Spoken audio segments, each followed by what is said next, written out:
Pokemon is now in full mania.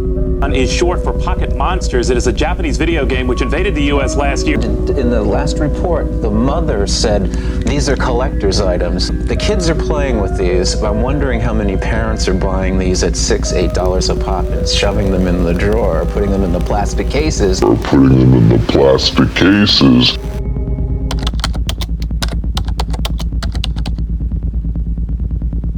The year is 1999, and Pokemon fever is in full swing. Children all across the world are gripped by the magic of Pokemon cards. They sit with friends excitedly trading and playing with a naive innocence that can only come from being young.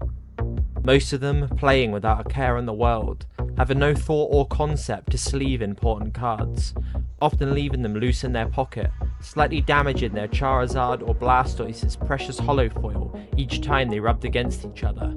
But the truth is, they didn't care back then.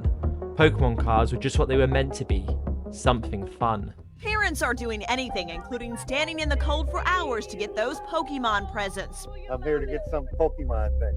Do anything for our kids. Now when I look back at these old clips, there's something different. It's almost like we now exist in a parallel universe. We see adults queuing patiently in the cold, but they aren't there for themselves. The adults aren't queuing to go home and make a viral video where they cut the rare cards in half. They aren't queuing to go home and instantly sleeve them and send them off for grading to make a profit. And the majority of them aren't there to buy the entire stock so they can sell them for 10 times the price the next day. It's almost insane to think, but there was a time when Pokemon cards were mainly for children, and while some of the parents may have overpaid or went to extreme lengths to get them, it wasn't for themselves, it was just to make their kids happy. Now let's be real here. I mean, were there some serious collectors back then that protected their cards? Sure. I mean, the Pokemon binder was a best-selling item for a reason, and the thin plastic sleeves were a thing, but for most kids, there wasn't much serious thought behind it other than a place to store your cards. Now call me nostalgic or stuck in the past, but those first 5 years or so of Pokemon cards was something different, man. Almost magical.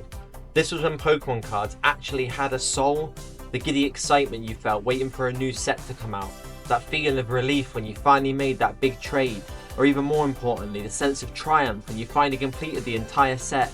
Yeah, you heard me correctly, it isn't a myth. Believe it or not, there was a time where it was actually possible to complete a set without remortgaging your house. I feel sad for the generations of kids that are now growing up not getting to feel the sense of completion you get from collecting every card in a set. Thinking back, there was just something special about walking into a store back then and seeing fresh booster packs sitting on the shelf just waiting to be opened. The crinkle of the wrapper, the scent of the newly printed cards, and the thrill of shuffling through them hoping to spot a holographic gem. It was a ritual, it almost felt sacred. Back then it wasn't just about the value of the cards, it was about the memories tied to them. Trading with friends on the playground, storing your favourites in a well-worn binder, and even the heartbreak of a bad trade were all part of the experience. It wasn't just collecting, it was a shared adventure, and you thought that that feeling would last forever.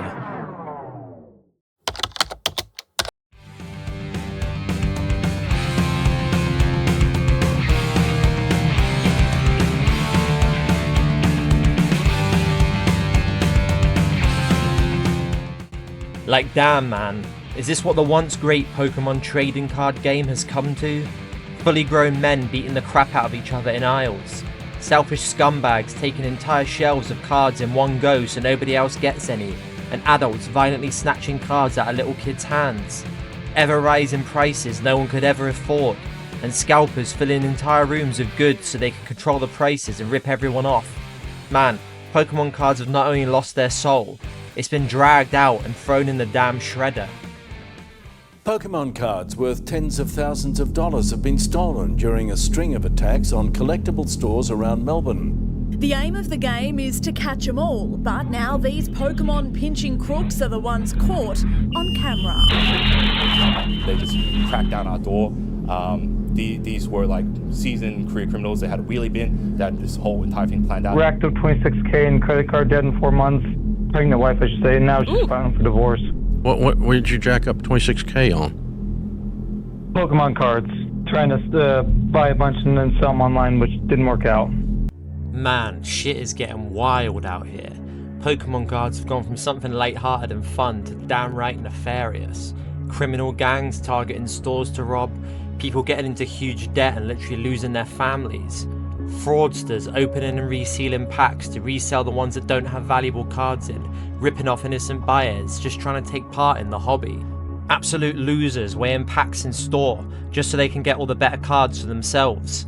This doesn't even deserve the name the Pokemon trading card game anymore. It's far more serious than a game. This is full-blown addiction. It's legalized gambling and black market criminal activity.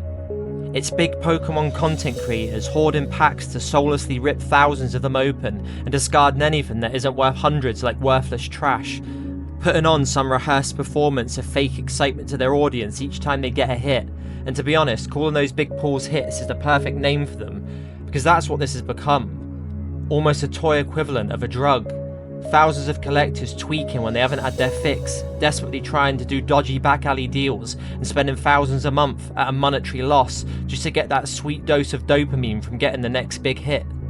Long gone are the days that the main audience for Pokemon cards were children. Those very children this game was made for are now priced out of the hobby, and even if they wanted the latest release, they would have to fight against 100 fully grown men to even stand a chance. So who's to blame for this? Is it the Pokemon content creators that build the hype? The scalpers that buy all the stock? Is it the rise of gambling in the form of card grading? Or is it the Pokemon company themselves for not releasing enough stock? It's a combination of all of these things, and at this rate things are only going to get worse. So how do we fix this?